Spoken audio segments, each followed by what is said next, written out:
लेकिन कभी भी समाज ने उनकी तरफ ध्यान नहीं दिया, किसी पार्टी किसी सरकार ने उनकी तरफ ध्यान नहीं दिया।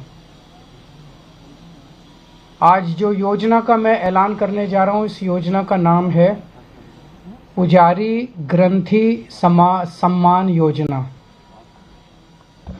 इस योजना के तहत मंदिरों में भगवान की पूजा करने वाले लोगों को पूजा करवाने वाले पुजारियों को और गुरुद्वारे में ग्रंथियों को हर महीने सम्मान राशि देने का प्रावधान है।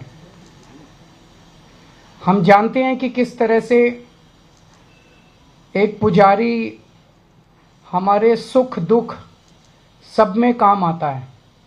हमारे घर में शादी हो, बच्चे का बर्थडे हो, कोई भी खुशी का मौका हो या कोई मौत हो जाए या कोई गम का मौका हो, हर वक्त पुजारी हमारे साथ होता है, हमारे को उसमें अपना कंट्रीब्यूशन करता है, भगवान की पूजा कराता है हमें। ये वो तबका है जिसने सदियों से हमारी परंपराओं, हमारे रीति रिवाजों, इसको पीढ़ी दर पीढ़ी, एक तरह से जो गुरु शिष्य परंपरा पीढ़ी दर पीढ़ी इसने आगे बढ़ाया है, हमारे संस्कारों को, हमारी रीति रिवाजों को, हमारे परंपराओं को। लेकिन इसने कभी भी अपने परिवार की तरफ ध्यान नहीं दिया और कभी भी हम लोगों ने इनकी तरफ ध्यान नहीं दिया। हम मंदिर जाते हैं, पूजा करते हैं, लेकिन कभी भी इनकी तरफ हमने ध्यान नहीं दिया। आज इस योजना के जरिए हम इसे, मैं वेतन या तनख्वाह नहीं कहूँगा, एक तरह से इनका सम्मान करने के लिए इसकी घोषणा कर रहे हैं कि लगभग 18,000 रुपये महीना इनको सम्मान राशि दी जाएगी हमारी सरकार बनने पर। यह देश में पहली बार हो रहा है। आज तक कभी किसी पार्टी, किसी सरकार ने ऐसा नहीं किया। ये पहली बार हो रहा है। जैसे दिल्ली में हमने कई काम पहली बार किए, स्कूल अच्छे किए, पहली बार किए, अस्पताल अच्छे किए, पहली बार किए, महिलाओं के लिए बस यात्रा फ्री करी, पहली बार करी। ऐसे ये पहली बार हो रहा है और मैं उम्मीद करता हूं कि भारतीय जनता पार्टी और कांग्रेस की सरकारें भी इससे सीख के अपने अपने राज्यों के अंदर पुजारियों और ग्रंथियों के सम्मान के लिए ऐसी योजनाएं लागू करेंगी।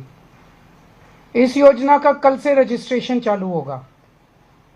कल इस योजना का रजिस्ट्रेशन एक तरह से शुभारंभ करने के लिए मैं कनॉट प्लेस के हनुमान मंदिर जाऊंगा और वहां के पुजारियों का रजिस्ट्रेशन करके आऊंगा और उसके बाद दिल्ली के सभी मंदिरों और गुरुद्वारों में हमारे एमएलएज, हमारे कैंडिडेट्स, हमारे कार्यकर्ता पुजारियों का और ग्रंथियों का रजिस्ट्रेशन कल से, फिर मेरे आरंभ करने के बाद पूरे दिल्ली के अंदर इसका रजिस्ट्रेशन चालू होगा। मेरी भारतीय जनता पार्टी से हाथ जोड़ के विनती है, जैसे उन्होंने पुलिस भेज के फर्जी केस करके महिला सम्मान को रोकने की कोशिश की लेकिन रोक नहीं पाए, हुआ रजिस्ट्रेशन, हो रहा है रजिस्ट्रेशन। उन्होंने संजीवनी योजना रोकने की कोशिश की, रोक नहीं पाए। इस तरह से ये कम से कम पुजारियों और ग्रंथियों की योजना को रोकने की कोशिश ना करें, बहुत पाप लगेगा। वैसे उन्होंने ऐसे ऐसे कर्म कर रखे हैं, पाप तो उनको लगेगा ही, लेकिन इससे और ज़्यादा पाप लगेगा, भगवान भी नाराज होगा। एक तरह से पुजारी और ग्रंथी हमारे और भगवान के बीच में एक ब्रिज का काम करते हैं, सेतु का काम करते हैं, हमारी प्रार्थनाओं को भगवान तक पहुंचाते हैं। तो अगर आप पुजारियों को तंग करोगे, ग्रंथियों को परेशान करोगे, उनके पास पुलिस भेजोगे, तो जाहिर तौर पे उनके मन से बद्दुआ ही निकलेगी। अगर आपके कोई प्रश्न है तो। हाँ जी, हाँ जी।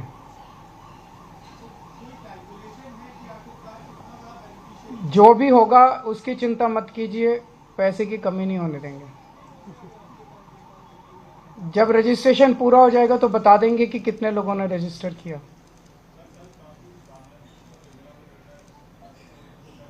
मेरी इनसे रिक्वेस्ट है कि हरदीप पुरी जी को गिरफ्तार कर लीजिए।